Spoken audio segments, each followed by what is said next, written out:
ಮೊದಲೆಲ್ಲ ಮನೆಗೆ ಬಂದಂಥ ಅತಿಥಿಗಳು ಒಂದು ಗ್ಲಾಸ್ ನೀರು ಕೊಡಿ, ಏನಾದರೂ ತಿನ್ನಕ್ಕೆ ಕೊಡಿ. ಈಗ ಬಂದವರೇ ಮೊಬೈಲ್ ಚಾರ್ಜರ್ ಆಗಿ. ಮನುಷ್ಯ ಸುಳ್ಳು ಹೇಳ್ತಾನೆ, ಹೌದಾ? ನಿಮ್ಮ ಪಕ್ಕದಲ್ಲಿದ್ದ ಹೆಂಡ್ತಿನೂ ನಿಮಗೆ ಕೆಲವೊಮ್ಮೆ ಯಾವುದಾವುದು ಹೇಳದಿದ್ರೆ ಆಗಲ್ಲ, ಯಾಕಂದ್ರೆ ಕೊಡೋದಿಲ್ಲ ಅಲ್ವಾ. ಮೊದಲು ಹೇಳ್ತಾ ಇದ್ರು ಬಂದು ನೆಕ್ಸ್ಟ್ ಬಸ್ ಇದೆ ಕಾಯ್ಕೊಂಡು ಹೋಗು ಅಂತ ಹೇಳ್ತಿದ್ರು. ಈಗ ಇಲ್ಲ, ವಾಪಸ್ ಬಾ.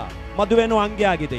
ಇಷ್ಟರವರೆಗೆ ಆಕ್ಸಿಡೆಂಟ್ ಆಗದೇ ಇರುವಂತ ಕಾರನ್ನ ತಗೊಳ್ಬೇಕು ಅಂತ ವೋಲ್ವೋ ಕಾರನ್ನ ತಗೊಳ್ತೀವಿ, ಕಂಟೈನರ್ ಬಿದ್ದು 4 ಜನ ಹೋಗ್ಬಿಡ್ತಾರೆ. ಈ ಲೋಕದ ಮೇಲೆ ನಾವು ಭರವಸೆ ಇಟ್ಟಾಗ ಯಾವ ವಸ್ತುನು ಯಾವ ವ್ಯಕ್ತಿನೂ ನಮ್ಮ ಜೊತೆಗಿರೋದಿಲ್ಲ. ಕೊನೆಗೆ ನಮ್ಮ ಜೊತೆಗಿರುವಂತಹದ್ದು ನಾವು ನಂಬಿರುವಂತ ದೇವರೇ.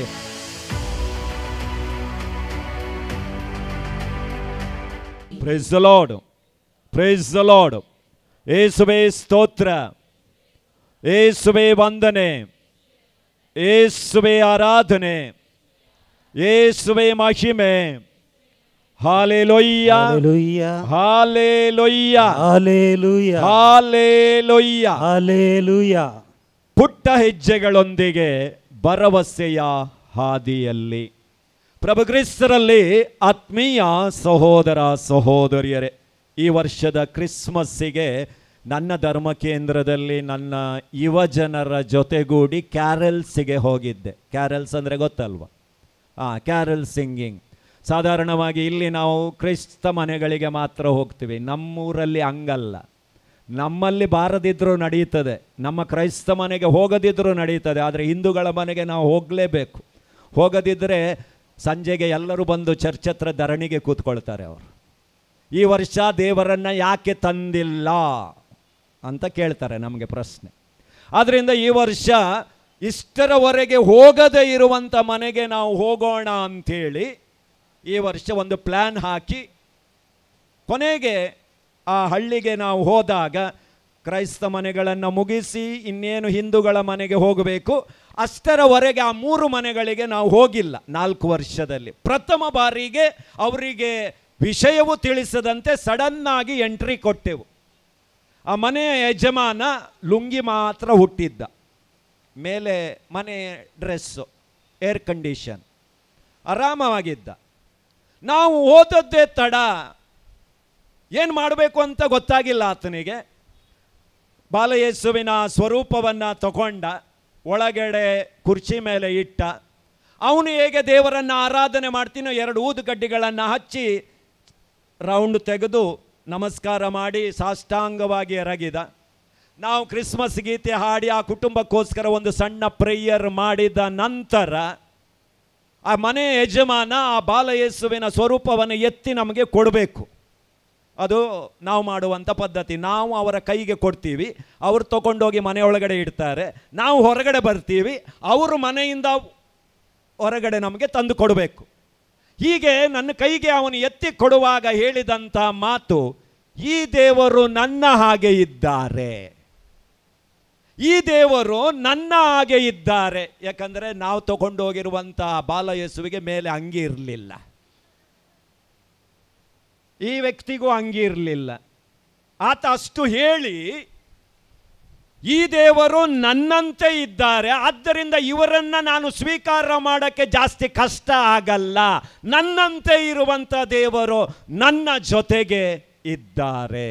ಪ್ರಭು ಕ್ರಿಸ್ತರಲ್ಲಿ ಆತ್ಮೀಯ ಸಹೋದರ ಸಹೋದರಿಯರೇ, ನಾವು ನಂಬುವಂಥ ದೇವರು ಎಲ್ಲೋ ಬೆಟ್ಟದ ಮೇಲೆ ವಾಸಿಸುವಂಥವರಲ್ಲ, ನಮ್ಮ ಕೈಗೆ ಎಟಕದ ದೇವರಲ್ಲ, ನಮ್ಮೊಂದಿಗೆ ಜೀವಿಸುವಂಥ ದೇವರು, ನಮ್ಮ ಪುಟ್ಟ ಪುಟ್ಟ ಹೆಜ್ಜೆಗಳಲ್ಲಿ ಕಂಡು ಬರುವಂಥ ದೇವರು ಅವರಾಗಿದ್ದಾರೆ.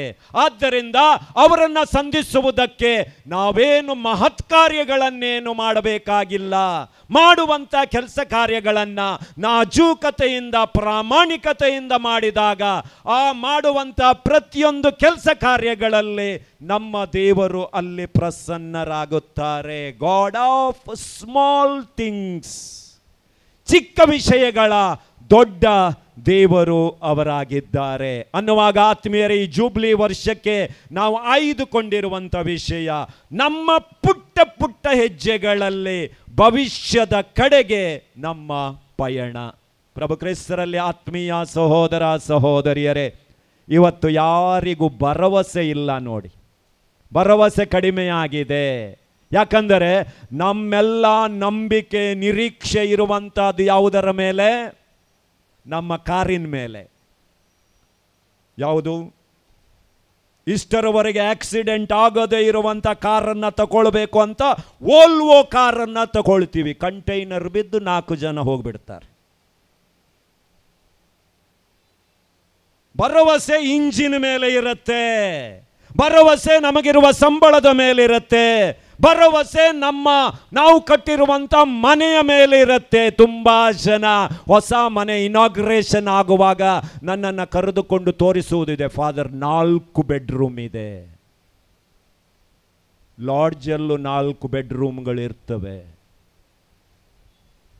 ಫಾದರ್ ನಮ್ಮ ಮನೆ ಮುಂದೆ 4 ಕಾರುಗಳು, ಇದು ಮಗಂದು, ಇದು ಹೆಂಡ್ತಿದ್ದು, ಇದು ಗಂಡಂದು, ಇದು ಬಂದವರಿಗೆ. ಗ್ಯಾರೇಜಲ್ಲೂ 4 ಕಾರ್ ಇರುತ್ತೆ.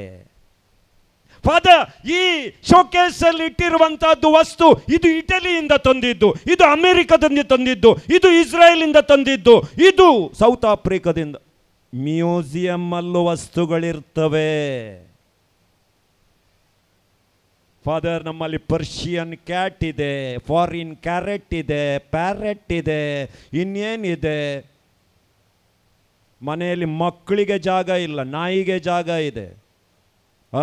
ವಾಕಿಂಗಿಗೆ ಹೋಗುವಾಗ ಮಕ್ಕಳನ್ನು ಕರ್ಕೊಂಡು ಹೋಗಲ್ಲ, ನಾಯಿಯನ್ನು ಕರ್ಕೊಂಡು ಹೋಗ್ತೀವಿ. ಮಕ್ಕಳನ್ನು ಕರ್ಕೊಂಡು ಹೋದರೆ ಶೀತ ಆಗುತ್ತೆ ಅಂತೆ, ನಾಯಿಗೆ ಶೀತ ಆಗಲ್ಲ. ಝೂ. ಆದರೆ ನಾನಿವತ್ತು ಕೇಳೋದು, ನಿಮ್ಮ ಮನೆಯಲ್ಲಿ ಕಟ್ಟಿರುವ ಮನೆಯಲ್ಲಿ ಪ್ರೀತಿ ಇದೆನಾ? ಭರವಸೆ ಇದೆನಾ? ಐಕ್ಯತೆ ಇದೆನಾ? ಆ ಕುಟುಂಬದಲ್ಲಿ ಸಹಕಾರ ಇದೆನಾ? ಕುಟುಂಬದ ಸದಸ್ಯರ ಮಧ್ಯೆ ಕ್ಷಮೆ ಇದೆನಾ? ಇವತ್ತು ಅದು ಕಾಣ್ತಾ ಇಲ್ಲ ನಮಗೆ. ಸಣ್ಣ ಸಣ್ಣ ಸಣ್ಣ ಸಣ್ಣ ವಿಷಯಕ್ಕೆ ಗಂಡ ಹೆಂಡತಿ ವಿಂಗಡಣೆಯಾಗ್ತಾರೆ. ಹೇಗೆ ಸಟ್ಲ್ ಬಸ್ ನಿಲ್ಲುತ್ತೆ ಅಲ್ವಾ, ಅದೇ ರೀತಿಯಲ್ಲಿ ಬಸ್ ಬಂದಿಲ್ಲ ವಾಪಸ್ ಬಾ. ಮೊದಲು ಹೇಳ್ತಾ ಇದ್ರು ನೆಕ್ಸ್ಟ್ ಬಸ್ ಇದೆ ಕಾಯ್ಕೊಂಡು ಹೋಗು ಅಂತ ಹೇಳ್ತಿದ್ರು. ಈಗ ಇಲ್ಲ, ವಾಪಸ್ ಬಾ. ಮದುವೆನೂ ಹಂಗೆ ಆಗಿದೆ. ಈಗ ಭರವಸೆ ಇಲ್ಲ. ನಾವು ಕಂಡುಕೊಂಡಂಥ ವಿಚಾರಗಳು ನನ್ನ ಗಂಡನಲ್ಲಿ ಕಂಡಿಲ್ಲ, ವಾಪಸ್. ಭರವಸೆ ಇಲ್ಲದಂಥ ಜೀವನ, ಆತ್ಮಹತ್ಯೆಗಳು ಜಾಸ್ತಿ ಆಗಿದ್ದಾವೆ ಅನ್ನುವಾಗ ಆತ್ಮೀಯ ಸಹೋದರ ಸಹೋದರಿಯರೇ, ಭರವಸೆ ಇಲ್ಲದಿದ್ದರೆ ಅನ್ನ ಆಹಾರ ಇಲ್ಲದೆ ಇದ್ದರೂ ಕೂಡ ಜೀವಿಸಬಹುದು. ಜೀವನದಲ್ಲಿ ಭರವಸೆಯನ್ನು ಕಳ್ಕೊಂಡ್ರೆ 1 ನಿಮಿಷನೂ ಕೂಡ ಜೀವಿಸುವುದಕ್ಕಾಗೋದಿಲ್ಲ.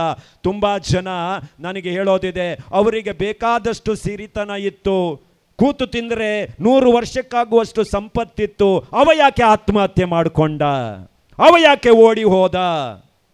ಅವ ಯಾಕೆ ಹಗ್ಗ ತಕೊಂಡ? ಆತ್ಮೀಯರ ಜೀವನದಲ್ಲಿ ಯಾವಾಗ ಭರವಸೆಯನ್ನು ಕಳ್ಕೊಳ್ತೀವಿ ಆವಾಗ ಜೀವನದಲ್ಲಿ ಏನೂ ಮಾಡುವುದಕ್ಕೆ ಸಾಧ್ಯ ಆಗುವುದಿಲ್ಲ. ಆದ್ದರಿಂದ ನಮಗೆ ಬೇಕಾದಂಥ ಪ್ರಬಲವಾದ ಅಸ್ತ್ರ ಭರವಸೆ. ಈ ಭರವಸೆಯನ್ನು ನಾವು ಎಲ್ಲಿಡಬೇಕು?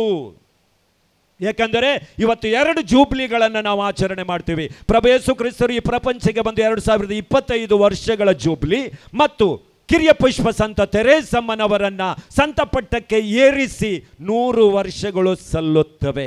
ಹಾಗಾದರೆ ಈ ಕಿರಿಯ ಪುಷ್ಪ ಸಂತ ತೆರೇಸಮ್ಮ ಮಾಡಿದ ಕೆಲಸವಾದರೂ ಏನು ದೊಡ್ಡ ಕೆಲಸವನ್ನು ಮಾಡಿಲ್ಲ. ನಮಗಿಂತಲೂ ಕನಿಷ್ಠ ಮಟ್ಟದ ಕೆಲಸ. ಅಂದರೆ ಯಾರನ್ನು ಆಕೆ ಸಂಧಿಸಿಲ್ಲ. 4 ಗೋಡೆಗಳ ಮಧ್ಯದಲ್ಲಿ ಕುಳಿತು ಈ ಶತಮಾನದ ಮಹಾನ್ ಸಂತರಾಗಿದ್ದಾರೆ. ಅವರು ಜೀವಂತ ದೇವರ ವಾಕ್ಯವಾಗಿದ್ದಾರೆ. ಕಿರಿಯ ಪುಷ್ಪ ಸಂತ ತೆರೇಸಮ್ಮ. ಯಾಕೆ? ಅವರು ತೆಗೆದಂಥ ಪುಟ್ಟ ಪುಟ್ಟ ಹೆಜ್ಜೆಗಳು, ಅವರು ಮಾಡಿದಂಥ ಪುಟ್ಟ ಪ್ರಾರ್ಥನೆಗಳನ್ನು ಪ್ರಾಮಾಣಿಕವಾಗಿ ಮಾಡಿದರು. ದೇವರ ಜೊತೆ ಪ್ರಾಮಾಣಿಕವಾಗಿ ತನ್ನ ಸಾಂಗತ್ಯವನ್ನು ಅವರು ಬೆಳೆಸಿದರು. ದೇವರ ವಾಕ್ಯವನ್ನು ಅವರು ಪ್ರೀತಿ ಮಾಡಿದರು. ಅನ್ನುವಾಗ ಆತ್ಮೀಯರೇ, ಇಂಥ ಪುಟ್ಟ ಹೆಜ್ಜೆಗಳನ್ನು ನಾವು ಇಡುವುದರ ಮೂಲಕ ನಾವು ಪ್ರಭುವಿನ ಕೃಪೆಗೆ ಪಾತ್ರರಾಗುವುದಕ್ಕೆ ಈ ಜೂಬ್ಲಿ ವರ್ಷ ಮತ್ತು ಈ ಪುಣ್ಯಕ್ಷೇತ್ರ ನಮಗೆ ಇವತ್ತು ಕರೆಯನ್ನು ಕೊಡುತ್ತದೆ. ಹಾಗಾದರೆ ಆತ್ಮೀಯರೇ, ಭರವಸೆ ಯಾಕೆ ಇಡಬೇಕು? ಈಗ ಉದಾಹರಣೆಗೆ ನೀವು ಬಿಸ್ನೆಸ್ ಸ್ಟಾರ್ಟ್ ಮಾಡುವಾಗಲಾದರೂ ಕೂಡ ಕಾಂಜಿ ಪೀಂಜಿಗಳ ಜೊತೆಗೆ ಬಿಸ್ನೆಸ್ ಸ್ಟಾರ್ಟ್ ಮಾಡ್ತೀರಾ, ಪಾರ್ಟ್ನರ್ಶಿಪ್ ತಗೊಳ್ತೀರಾ. ಇಲ್ಲ. ಮೊದಲು ಯೋಚನೆ ಮಾಡ್ತೀರಿ, ಇವನ ಜೊತೆ ನಾನು ಬಿಸ್ನೆಸ್ ಸ್ಟಾರ್ಟ್ ಮಾಡಿದರೆ ಲಾಭ ಬರ್ಬೋದಾ ಅಥವಾ ಟೊಪ್ಪಿ ಸಿಗಬಹುದಾ? ಎಲ್ಲ ಆಲೋಚನೆ ಮಾಡಿದ ಮೇಲೆ ಅವರ ಮೇಲೆ ನಮಗೆ ಭರವಸೆ ಇದ್ದರೆ ಮುಂದುವರಿತೀವಿ. ಹೌದಾ? ಉದಾಹರಣೆಗೆ ನಿಮ್ಮ ಪಕ್ಕದ ಮನೆಗೆ ಯಾರಾದರೂ ಹೊಸ ಒಂದು ಕುಟುಂಬ ಮನೆಗೆ ಬಾಡಿಗೆ ಮನೆಗೆ ಬಂದ ಕೂಡಲೇ ನಿಮ್ಮ ಮನೆ ಬೀಗದ ಕೈ ಅವರಿಗೆ ಕೊಡ್ತೀರಾ? ಅಯ್ಯೋ ದೇವ, 4 ದಿವಸ ನೋಡಕ್ಕಿದೆ. ತದನಂತರ ಒಂದು ಮಧ್ಯಾಹ್ನದ ಟೈಮಿಗೆ 11, 12 ಆಗುವಾಗ ಅವರು ಅಂಗಳದಲ್ಲಿರ್ತಾರೆ, ನೀವು ಅಂಗಳದಲ್ಲಿರ್ತೀರ.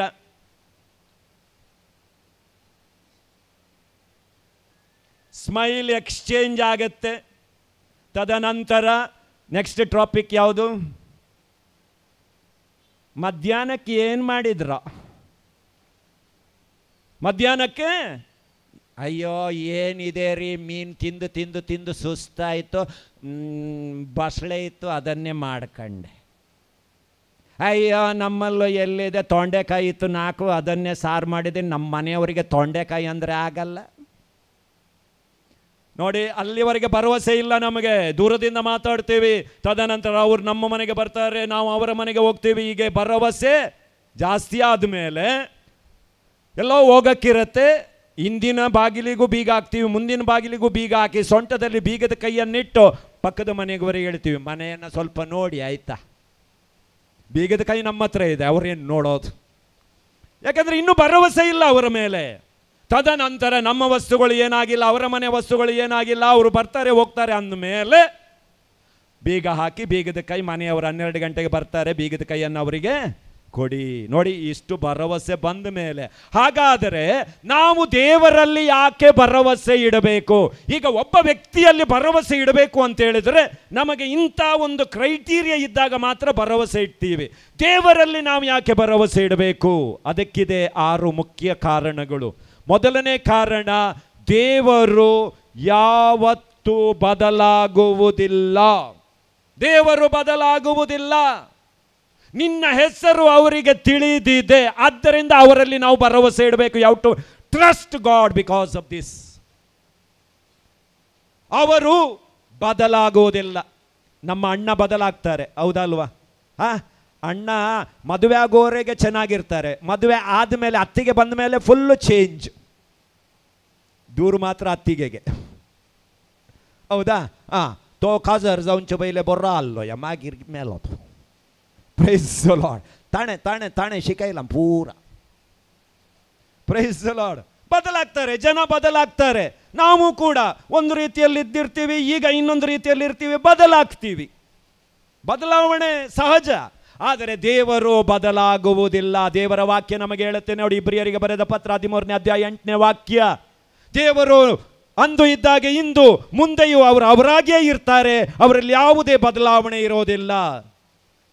ಯಾಕೋಬನು ಬರೆದ ಪತ್ರ ಅಧ್ಯಾಯ 1 ವಾಕ್ಯ 17, ಅವರಲ್ಲಿ ಯಾವ ಚಂಚಲತೆಯ ಮಬ್ಬು ಮಸುಕು ಇರುವುದಿಲ್ಲ. ಅವರಿಗೆ ನಿನ್ನ ಹೆಸರು ತಿಳಿದಿದೆ.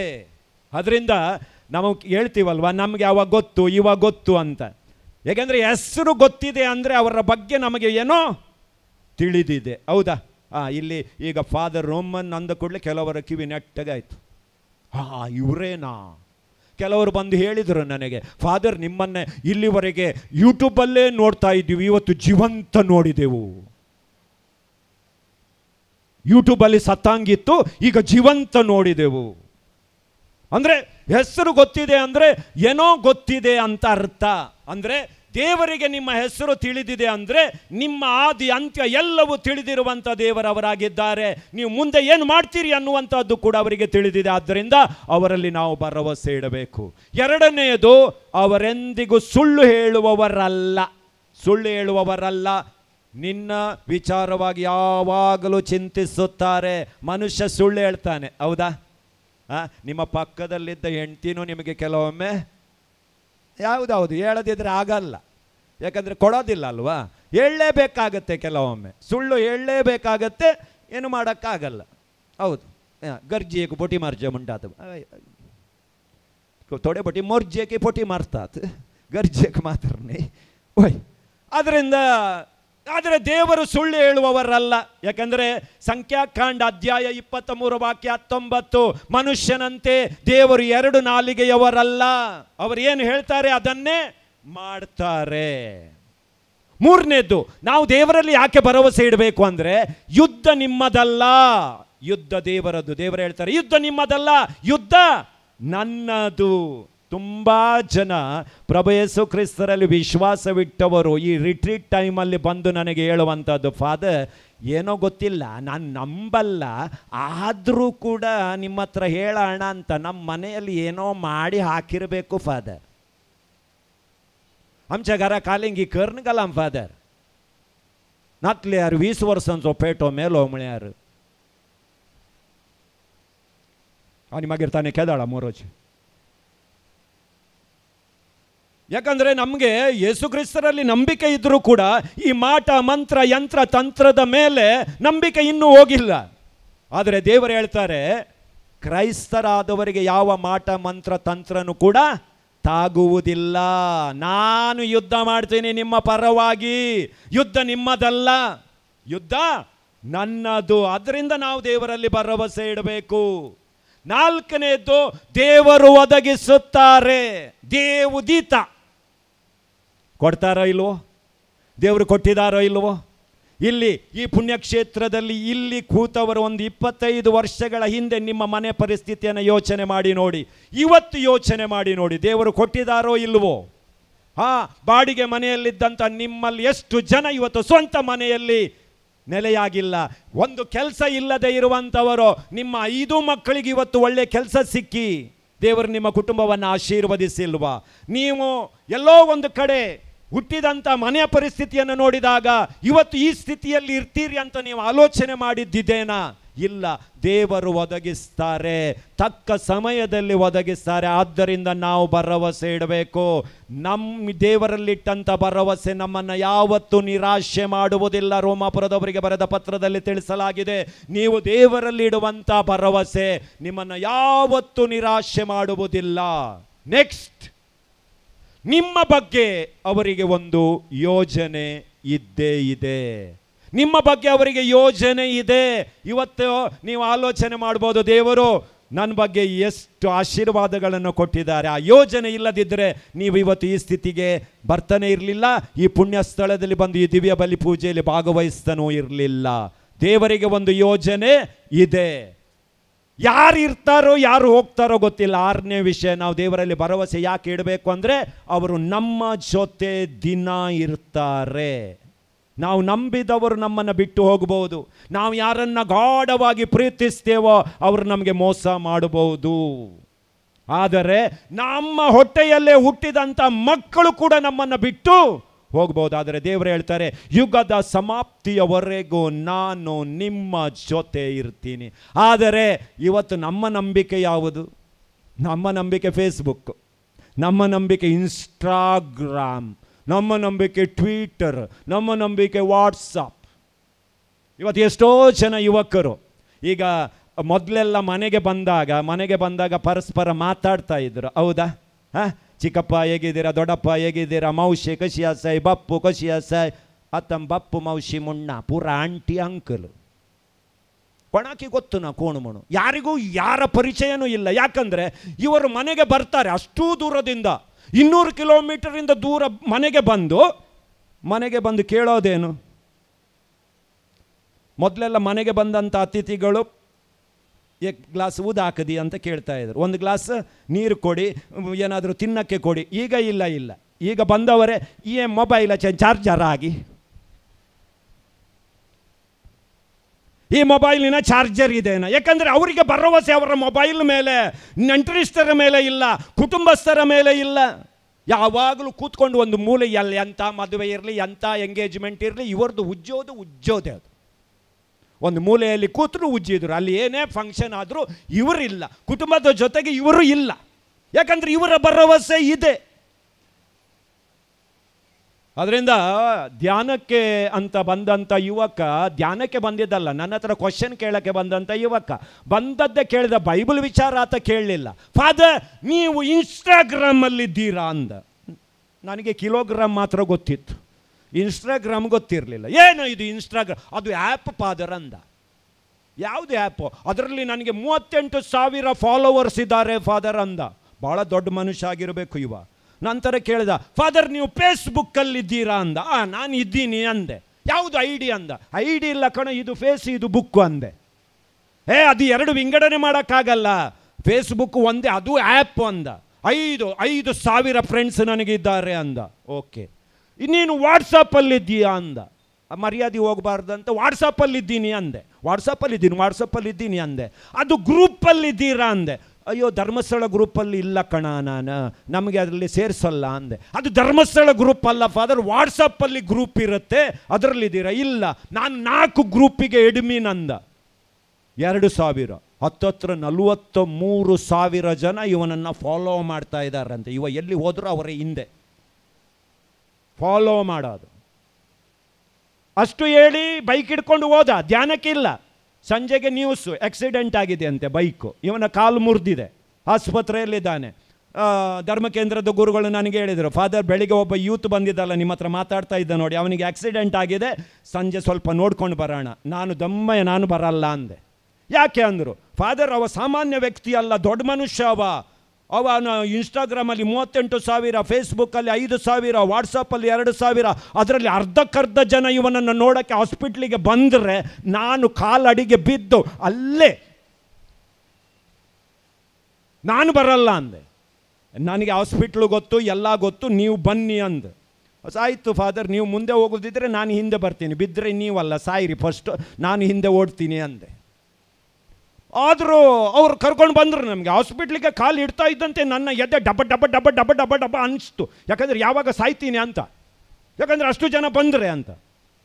ವಾರ್ಡಿಗೆ ಹೋಗಿ ನೋಡ್ತೀನಿ, 4 ನೊಣ ಮೇಲೆ ಓಡ್ತಾ ಇದೆ. ಅಮ್ಮ ಒಂದು ಟವೆಲ್ ಇಟ್ಕೊಂಡು ಹಿಂಗೆ ಗಾಳಿ ಹಾಕ್ತಾ ಇದ್ದಾರೆ. ಹೋಗಿ ಫಸ್ಟ್ ಕ್ವಶನ್ ಕೇಳಿದೆ, ಇನ್ಸ್ಟಾಗ್ರಾಮಿನವರು ಯಾರೂ ಬಂದಿಲ್ವಾ ಅಂದ. ಅಲ್ಲ ಫಾದರ್, ಕಾಲಿದ್ದು ಫೋಟೋ ಹಾಕಿದ್ದೀನಿ, ಎಲ್ಲ ಹಿಂಗೆ ಹಾಕಿದ್ದಾರೆ ಅಂದ. ಆತ್ಮೀಯ ಯುವ ಜನರೇ, ಯಾರೆಲ್ಲ ಈ ಸೋಷಿಯಲ್ ಮೀಡಿಯಾದಲ್ಲಿ ಭಾಳ ಅಪಾರ ನಂಬಿಕೆಯನ್ನಿಟ್ಟವರೇ, ನಾಳೆ ನಿಮಗೆ ಏನಾದರೂ ಆದರೆ ನಿಮಗೆ ನೋಡಿಕೊಳ್ಳಕ್ಕೆ ಯಾವನು ಬರಲ್ಲ. ನಿಮ್ಮ ಮಮ್ಮಿನೇ ಬರಬೇಕು, ನಿಮ್ಮ ಅಪ್ಪನೇ ನಿಮ್ಮ ಜೊತೆಗಿರಬೇಕೇ ಹೊರತು, ಯಾಕಂದರೆ ಅವರ ಜೊತೆಗೆ ನಿಮಗೆ ಸಮಯ ಕಳೆಯೋಕ್ಕೆ ಇಲ್ಲ, ಅವರ ಮೇಲೆ ನಿಮಗೆ ಭರವಸೆ ಇಲ್ಲ. ನಿಮ್ಮ ಫ್ರೆಂಡ್ಸ್ ಮೇಲೆ ನೀವು ಚಾಟ್ ಮಾಡುವಂಥ, ನಿಮಗೆ ಚೀಟ್ ಮಾಡೋಕ್ಕೆ ರೆಡಿ ಆಗಿರುವಂಥ ಅವರ ಮೇಲೆ ನಿಮಗೆ ಭರವಸೆ ಇದೆ. ಅದರಿಂದ ಈ ಲೋಕದ ಮೇಲೆ ನಾವು ಭರವಸೆ ಇಟ್ಟಾಗ ಯಾವ ವಸ್ತುನು ಯಾವ ವ್ಯಕ್ತಿನೂ ನಮ್ಮ ಜೊತೆಗಿರೋದಿಲ್ಲ. ಕೊನೆಗೆ ನಮ್ಮ ಜೊತೆಗಿರುವಂಥದ್ದು ನಾವು ನಂಬಿರುವಂಥ ದೇವರೇ. ಆದ್ದರಿಂದ ಅವರ ಕಡೆಗೆ ಪುಟ್ಟ ಪುಟ್ಟ ಹೆಜ್ಜೆಗಳನ್ನಿಟ್ಟು ನಾವು ಮುಂದಕ್ಕೆ ಸಾಗಬೇಕು. ಹಾಗಾದರೆ ಈ ಮಹೋತ್ಸವವನ್ನು ಆಚರಿಸುತ್ತಿರುವಾಗ ನಾವು ಇಡಬೇಕಾದಂಥ 4 ಪುಟ್ಟ ಹೆಜ್ಜೆಗಳು. ಏಕೆಂದರೆ ನಮ್ಮ ದೇವರು ಚಿಕ್ಕ ದೇವರು, ಚಿಕ್ಕ ವಿಷಯಗಳ ದೊಡ್ಡ ದೇವರು. ಯಾಕಂದರೆ ಅವರೇನೋ ದೊಡ್ಡ ಅರಮನೆಯಲ್ಲಿ ಜನಿಸಿಲ್ಲ, ಅವರು ಜನಿಸಿದ್ದು ಗೋದಲಿಯಲ್ಲಿ, ಅವರು ಜನಿಸಿದ್ದು ಹೇಳ ಹೆಸರಿಲ್ಲದ ಸಣ್ಣ ಊರಿನಲ್ಲಿ. ತದನಂತರ ಅವರು ಮಾತಾಡುವಾಗ ಉಪಯೋಗ ಮಾಡಿದ್ದು ದೊಡ್ಡ ದೊಡ್ಡ ವಿಚಾರಗಳ ಬಗ್ಗೆ ಮಾತಾಡಿಲ್ಲ. ಅವರು ಸಾಸಿವೆ ಕಾಳು, ಸಣ್ಣ ಒಂದು ಗಿಡ, ಅಂಜೂರದ ಮರ, ಹೀಗೆ ಸಣ್ಣ ಸಣ್ಣ ವಿಚಾರಗಳ, ಸಣ್ಣ ಕಥೆಗಳ ಮುಖಾಂತರ ಸ್ವರ್ಗ ಸಾಮ್ರಾಜ್ಯವನ್ನು ಅವರು ಪ್ರಕಟ ಮಾಡಿದರು. ಅವರ ಸಾಮ್ರಾಜ್ಯವನ್ನು ವಿಸ್ತರಿಸುವುದಕ್ಕೆ ಘನ ಪಂಡಿತರನ್ನು ಅವರು ಆಯ್ಕೆ ಮಾಡಿಲ್ಲ, ಮೀನುಗಾರ ಬೆಸ್ತರನ್ನು 12 ಮಂದಿಯನ್ನು ಅವರು ಆಯ್ಕೆ ಮಾಡಿದರು. ಅಂದರೆ ಆತ್ಮೀಯರೇ, ಅವರು ಅದ್ಭುತಗಳನ್ನು ಮಾಡುವಾಗಲೂ ಕೂಡ ದೊಡ್ಡ ತಮಟೆ ಹೊಡೆದು ಏನು ಅದ್ಭುತವನ್ನು ಮಾಡಿಲ್ಲ. ಕೇವಲ 5 ರೊಟ್ಟಿ 2 ಮೀನು ಹಿಡ್ಕೊಂಡು 5,000 ಜನ ಗಂಡಸರಿಗೆ ಊಟವನ್ನು ಬಡಿಸಿದ್ರು. ಅಂದರೆ ಹೆಂಗಸರಲ್ಲಿ ಇದ್ದಿಲ್ಲ ಅಂತಲ್ಲ, ಹೆಂಗಸರಲ್ಲಿದ್ದರು, ಅವರ ಲೆಕ್ಕಾಚಾರ ಇರಲಿಲ್ಲ ಅಷ್ಟೇ. ನೆಕ್ಸ್ಟ್, ಹೀಗಿರುವಾಗ ಈ ಚಿಕ್ಕ ದೇವರು ನಮಗೆ ನಾವು ಇಡುವಂಥ ಪುಟ್ಟ ಹೆಜ್ಜೆ, ಈ ಜೂಬ್ಲಿ ವರ್ಷದಲ್ಲಿ, ಈ ಮಹೋತ್ಸವದಲ್ಲಿ ನಾವು ಇಡಬೇಕಾದಂಥ ಪುಟ್ಟ ಹೆಜ್ಜೆ 4 ಸಣ್ಣ ಹೆಜ್ಜೆಗಳು. 1, ದೇವರ ಕಡೆಗೆ ಹಿಂತಿರುಗಿರಿ. ಇದು ಪುಟ್ಟ ಮೊದಲನೆಯ ಹೆಜ್ಜೆ. ದೇವರ ಕಡೆಗೆ ಹಿಂತಿರುಗಿರಿ. ನಮ್ಮ ಹೆಜ್ಜೆ ಆತ್ಮೀಯರೇ ತಪ್ಪಿ ಹೋಗಿದೆ. ಈಗ ನೀವು ಈ ಬಿಕರ್ನಕಟ್ಟೆ ಪುಣ್ಯಕ್ಷೇತ್ರಕ್ಕೆ ಬರೋ ಹೊಸತಾಗಿ ಬಂದಿದ್ದೀರಿ ಅಂದರೆ, ನಿಮಗೆ ದಾರಿ ಗೊತ್ತಿಲ್ಲ ಅಂದರೆ ಏನು ಮಾಡ್ತೀರಿ? ಗೂಗಲ್ ಮ್ಯಾಪ್ ಹಾಕ್ತೀರಿ, ಹೌದಾ? ಆ ಗೂಗಲ್ ಮ್ಯಾಪ್ ಈಗ ಡಿವೈಡರ್ ಅದು ಇದು ಬಂದು ನಿಮ್ಮನ್ನು ಆ ಕಡೆಗೆ ನಂತೂರಿಗೆ ತಗೊಂಡೋಗಿ ಮತ್ತೆ ಆ ಕಡೆ ಪಂಪೆಲ್ ಸರ್ಕಲಿಗೆ ತಗೊಂಡೋಗಿ ಅಲ್ಲಿಂದ ಮತ್ತೆ ಹಿಂತಿರುಗಿ ಬನ್ನಿ ಅಂತ ಅನ್ನತ್ತೆ ಅದು, ಹೌದಾ? ವಾಪಸ್ ಬರಬೇಕು. ಈ ಪುಣ್ಯಕ್ಷೇತ್ರಕ್ಕೆ ಬರಬೇಕಾದ್ರೆ ನೀವು ಎಷ್ಟು ಮುಂದೆ ಹೋಗಿದ್ದೀರೋ ಅಷ್ಟೇ ಹಿಂದೆ ಬರಬೇಕು. ಅದೇ ರೀತಿಯಲ್ಲಿ ನಾವು ಯಾರು ಪರ್ಫೆಕ್ಟ್ ಅಲ್ಲ, ಈ ಪ್ರಪಂಚದಲ್ಲಿ ಪರ್ಫೆಕ್ಟ್ ಯಾರೂ ಇಲ್ಲ, ಎಲ್ಲರೂ ಪಾಪಿಗಳೇ. ಆದ್ದರಿಂದ ನಮ್ಮ ಪಾಪಕ್ಕೆ ನಾವು ಪ್ರಾಯಶ್ಚಿತ್ತಪಟ್ಟು ದೇವರ ಹತ್ರ ಹಿಂತಿರುಗಬೇಕು. ಇದು ನಾವು ಮಾಡಬೇಕಾದ ಮೊದಲನೆಯ ಕೆಲಸ. ಎರಡನೆಯದು, ಹಳೆ ವಿಚಾರಗಳಿದಾವಲ್ವಾ, ಹಳೆ ವಿಚಾರಗಳು ಅದನ್ನು ಮೇಲೆ ಅಟ್ಟಕ್ಕೆ ಹಾಕಿ ಇಡಬೇಡಿ, ಅದನ್ನು ಬಿಸಾಡಿ. ಹಳೆ ಕುಕ್ಕರು, ಹಳೆ ಗ್ಯಾಸ್ ಸ್ಟವ್ವು, ನಮ್ಮದು ಅಭ್ಯಾಸ ಇದೆ. ಈ ಹಳೆಯದು ಹ್ಯಾಂಡ್ಲ್ ಮುರಿದಿರುವ ಕುಕ್ಕರ್ ಏನು ಮಾಡೋದು, ಅಟ್ಟಕ್ಕೆ ಹಾಕಿಡೋದು. ಅದೇ ರೀತಿಯಲ್ಲಿ ನಮ್ಮ ಜೀವನದಲ್ಲ ಅಷ್ಟೇ, ಕೆಲವೊಮ್ಮೆ ಹ್ಯಾಂಡಲ್ ಮುರಿಯುತ್ತದೆ, ಗಂಡನ ಜೊತೆಗೋ ಇನ್ನು ಮಕ್ಕಳ ಜೊತೆಗೋ, ಅದನ್ನೆಲ್ಲ ಅಟ್ಟಕ್ಕೆ ಹಾಕಿಡ್ತೀವಿ. ಸಮಯ ಬಂದಾಗ ರಪ್ ಅಂತ ತೆಗೆದು ಬಿಸಾಡ್ತೀವಿ. ಮೊನ್ನೆ ನೀ ಹೇಳಿದ್ದು ಮರ್ತಿಲ್ಲ ನಾನು, ಮಗಗಿತೇವಿ ಸರ್ಬಡ್ಲೆ ಮುಂಚಿಂದಾಯಿತು. ಎಲ್ಲ ಹಳೆಯ ಲಗೇಜ್ ಏನಿದೆ ಗೊತ್ತಾ, ಲೆಸ್ ಲಗೇಜ್ ಕಂಫರ್ಟೇಬಲ್ ಜರ್ನಿ. ಹಳೇ ವಿಚಾರಗಳನ್ನು ಇಡಬೇಡಿ. ನಿಮ್ಮ ಮೊಬೈಲಲ್ಲೂ ಜಾಸ್ತಿ ಫೈಲ್ಗಳಿದ್ದರೆ ಅದು ಹ್ಯಾಂಗ್ ಆಗುತ್ತೆ, ಹೌದಾ? ಅದೇ ರೀತಿಯಲ್ಲಿ ಕುಟುಂಬ ಜೀವನದಲ್ಲಿಯೂ ಕೂಡ ಹಳೇದು ಏನಿದೆ ಎಲ್ಲ ಡಿಲೀಟ್ ಮಾಡಿಬಿಡಿ. ಇದು ಜೂಬ್ಲಿ ಇಯರ್, ಸುಮ್ಮನೆ ಸಂಭ್ರಮ ಅಲ್ಲ. ಡಿಲೀಟ್ ಮಾಡೋಕ್ಕೆ ಯಾರ ಜೊತೆ ನೀವು ಮಾತಾಡೋಕ್ಕೆ ಪ್ರಯತ್ನಿಸಿ. ಹಳೆಯದು ಏನಾದರೂ ಇದ್ದರೆ ಎಲ್ಲ ಬಿಸಾಕಿ ಭರವಸೆಯಿಂದ ಮುಂದೆ ಒಳ್ಳೆಯದಾಗುತ್ತೆ ಅಂತ ಮುಂದೆ ಹೆಜ್ಜೆ ಇಡುವುದಕ್ಕೆ ಪ್ರಯತ್ನಿಸಿ. ಮೂರನೇದ್ದು, ನೀವು ಕೈ ಜೋಡಿಸುತ್ತೀರಿ ಅಲ್ವಾ, ಅದಕ್ಕೆ ಪರ್ಫೆಕ್ಟ್ ಇದ್ರಿ, PhD ಮಾಡಿದ್ದೀರಿ ನೀವು ಕೈ ಜೋಡಿಸುವುದರಲ್ಲಿ. ಈಗ ಕೈ ಜೋಡಿಸಿದ ನಂತರ ಈ ಪುಣ್ಯಕ್ಷೇತ್ರಕ್ಕೆ ಬಂದಾಗ ಕೈ ಜೋಡಿಸಿ, ಪುಣ್ಯಕ್ಷೇತ್ರದಿಂದ ಹೊರಗಡೆ ಹೋಗುವಾಗ ಕೈ ಬಿಡಿಸಕ್ಕೆ ಪ್ರಯತ್ನ ಪಡಿ. ದೇವರಿಂದ ಆಶೀರ್ವಾದ ನಿಮಗೆ ಸಿಕ್ಕಿದೆ ಅಂದರೆ ನಿಮ್ಮ ಹತ್ರನೇ ನೀವು ಇಟ್ಕೊಳ್ಬೇಡಿ. ಉದಾಹರಣೆಗೆ, ಒಂದು ಸ್ಥಳದ ಮಹಿಮೆ ಪ್ರಕಟ ಆಗುವಂಥದ್ದು ಅಡ್ವರ್ಟೈಸ್ಮೆಂಟಿಂದ ಅಲ್ಲ. ಇಲ್ಲಿ ಬಂದ ಭಕ್ತಾದಿಗಳು ಹೊರಗಡೆ ಹೋಗಿ ಈ ಸ್ಥಳದ ಮಹಿಮೆಯನ್ನು ಯಾವಾಗ ಪ್ರಕಟಪಡಿಸ್ತಾರೆ ಆವಾಗ ಅದು ಮಹಿಮೆ ಬರುತ್ತೆ. ಅವರಿಗೆ ಒಳ್ಳೆಯದಾಗಿದೆ ಅಂತ ನನಗೆ ಯಾಕೆ ಆಗೋದಿಲ್ಲ, ನಾನು ಬರ್ತೀನಿ. ಇನ್ನು ಕೆಲವರಿದ್ದಾರೆ, ನಾನು ಹೇಳಿದರೆ ಅವರಿಗೆ ಸಿಕ್ಕಿದರೆ ಮತ್ತೆ ಬೇಡ, ನಾನು ಒಬ್ಬಳೇ ಹೋಗ್ತೀನಿ, ಬೇರೆಯವರು ಯಾರು ಬೇಡ. ಜೋಡಿಸಿದ ಕೈಗಳು ತೆರೆಯಲ್ಪಡಲಿ. ಯಾಕಂದರೆ ಸ್ವರ್ಗಕ್ಕೆ ಹೋಗಕ್ಕೆ ಎಷ್ಟು ಜನರಿಗೆ ಮನಸ್ಸಿದೆ ಕೈ ಮೇಲೆ ಹಾಕಿ. ಸ್ವರ್ಗಕ್ಕೋಸಂಗೆ ಮೋಣ ಅಲ್ಲಿ ಅಥವಾ ಇರಗಲ್ಲ ತೊಡೆಂಗ ಅದ ಬೇಂದಿಸ್ಲೆ ಅವು ಬಿಕರ್ನ ಕಟ್ಟೆ ಓ ಸೊನೆ ಮುಳ್ಳೆಂಪದರ ಆತನ ಸರ್ಗಕ್ಕೆ ಪೊನೆಲೆ ಯಾರು ತುಮಿ ಗರ ಸಂಗೋಂಗ್ ನಾನೇ ಅವೇ. ಸ್ವರ್ಗಕ್ಕೆ ಹೋಗೋಕ್ಕೆ ಕಷ್ಟ ಏನೂ ಇಲ್ಲ, ಸ್ವರ್ಗಕ್ಕೆ ಹೋಗೋಕ್ಕೆ ಭಾಳ ಸುಲಭ. ಸ್ವರ್ಗಕ್ಕೆ 6 ಮೆಟ್ಲುಗಳು. ನೀವು ಜೋಡಿಸಿದ ಕೈಗಳು ಯಾವಾಗ ತೆರೀತೀರಾ ಆವಾಗ ಸ್ವರ್ಗಕ್ಕೆ ಪಯಣ ಆರಂಭ ಆಗುತ್ತೆ. ನಾನು ಹಸಿದಿದ್ದೆ, ನನಗೆ ಆಹಾರ ಕೊಟ್ರಿ. ನಾನು ಬಾಯಾರಿದ್ದೆ, ನನಗೆ ಕುಡಿಯಲು ಕೊಟ್ರಿ. ನಾನು ಬಟ್ಟೆ ಬರೆ ಇಲ್ಲದೆ ಇದ್ದೆ, ನಾನು ಬಂದಿಯಲ್ಲಿದ್ದೆ, ರೋಗಿಯಾಗಿದ್ದೆ, ಒಂಟಿಯಾಗಿದ್ದೆ, ನೀವು ನನ್ನನ್ನು ಸಂಧಿಸಿದ್ರಿ. ಏನು ಕಷ್ಟನ ನಮಗೆ ಇದು? ಸ್ವರ್ಗಕ್ಕೆ ಹೋಗೋಕ್ಕೆ ಏನು ಕಷ್ಟ ಇಲ್ಲ. ಇದು ಸಣ್ಣ ಸಣ್ಣ ಹೆಜ್ಜೆಗಳು, ಸಣ್ಣ ಸಣ್ಣ ಹೆಜ್ಜೆಗಳು. ನಿಮ್ಮ ಜೋಡಿಸಿದ ಕೈಗಳು ಇತರರಿಗೋಸ್ಕರ ಈ ಜೂಬ್ಲಿ ವರ್ಷದಲ್ಲಿ ತೆರೆಯಲ್ಪಡಲಿ. ಸಂಸ್ಕಾರಗಳನ್ನು ಆಚರಿಸಿ ಸಂಭ್ರಮ ಮಾಡಬೇಡಿ. ಇವತ್ತು ಸಂಸ್ಕಾರಗಳು ಸಂಭ್ರಮ ಆಗಿಬಿಟ್ಟಿದ್ದಾವೆ. ಯಾಕೆಂದರೆ ದುಡ್ಡಿದ್ದವರು ಸಂಭ್ರಮಿಸ್ತಾರೆ, ದುಡ್ಡಿಲ್ಲದವರು ಆಚರಿಸ್ತಾರೆ. ಯಾಕೆಂದರೆ ಇವತ್ತು ಪರಮ ಪ್ರಸಾದ ಶರಾಬಿನಿಂದ ಕೊನೆಗೊಳ್ಳುತ್ತೆ. ಹೌದಾ ಅಲ್ವಾ? ಹೌದಾ ಅಲ್ವಾ? ನಮ್ಮ ಹತ್ರ ದುಡ್ಡಿದೆ, ನಾವು ಹಂಚ್ತೀವಿ. ಇದರಿಂದ ಆಗುವಂಥ ಕೆಟ್ಟ ಪರಿಣಾಮ ಏನು ಗೊತ್ತಾ? ಉದಾಹರಣೆಗೆ ನನಗೆ 2 ಕುಟುಂಬದವರು ಮೊನ್ನೆ ಹೇಳಿದರು, ಫಾದರ್, ನನ್ನ ಗಂಡನನ್ನು ಕುಡಿತ ಬಿಡಿಸಿ 20 ವರ್ಷದಿಂದ ಕಾಯ್ತಾ ಇದ್ದೆ. ನಾನು 20 ವರ್ಷದಿಂದ ಕಾಯ್ತಾ ಇದ್ದೆ. ಮೊನ್ನೆ ನಮ್ಮ ಮನೆಯ ಪಕ್ಕದಲ್ಲಿ ಒಂದು ಪರಮ ಪ್ರಸಾದ ಇತ್ತು, ಅವರಿಗೆ ಓಪನ್ ಬಾರ್ ಇಟ್ಟರು ಫಾದರ್. ಅಲ್ಲಿ ನನ್ನ ಕಣ್ ತಪ್ಪಿಸಿ ನನ್ನ ಗಂಡ ಕುಡ್ದ. ಅಲ್ಲಿಂದ 1 ತಿಂಗಳಲ್ಲಿ ಡಮಾರ್ ಸತ್ತೇ ಹೋದ. ಯೋಚನೆ ಮಾಡಬೇಡಿ ಆತ್ಮೀಯರೇ. ಕೆಲವರು ಅಲ್ಲಿಂದ ಹೊರಗಡೆ ಬರೋದಕ್ಕೆ 10-20 ವರ್ಷಗಳ ಕಾಲ ಶ್ರಮ ಪಟ್ಟು ಅದನ್ನು ಬಿಟ್ಟು ಬರ್ತಾರೆ.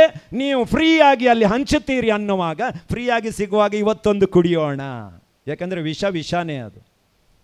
ಬಿಟ್ಟವನಿಗೆ ಅದು ಕಡು ವಿಷ ಆಗಿಬಿಡುತ್ತೆ, ಹಿಂದಕ್ಕೆ ಬರೋಕ್ಕಾಗಲ್ಲ. ನೋಡಿ, ಒಂದು ಸಂಸ್ಕಾರದ ಹೆಸರಿನಲ್ಲಿ ನಾವು ಇದನ್ನು ಮಾಡ್ತೀವಿ ಅಂದರೆ ಆಚರಣೆ ಮಾಡಬೇಕು ಸಂಸ್ಕಾರಗಳನ್ನು. ಸಂಭ್ರಮ ಅದು ಎರಡನೆಯದು.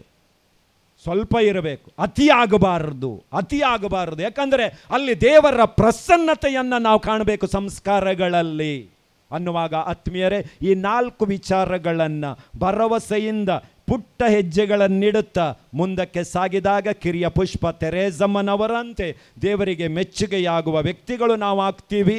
ಮಾತ್ರ ಅಲ್ಲ, ನಮ್ಮ ಮೂಲಕ ದೇವರು ಇತರರಿಗೆ ಪ್ರಕಟಪಡಿಸುವಂಥ ವ್ಯಕ್ತಿಗಳು ನಾವಾಗ್ತೀವಿ. ಆ ಒಂದು ವರದಾನ ನಮಗೆ ಸಿಗಲಿ ಎಂದು ಈ ದಿವ್ಯ ಬಲಿ ಪೂಜೆಯಲ್ಲಿ ಪ್ರಾರ್ಥಿಸೋಣ. ಆಮೇನ್.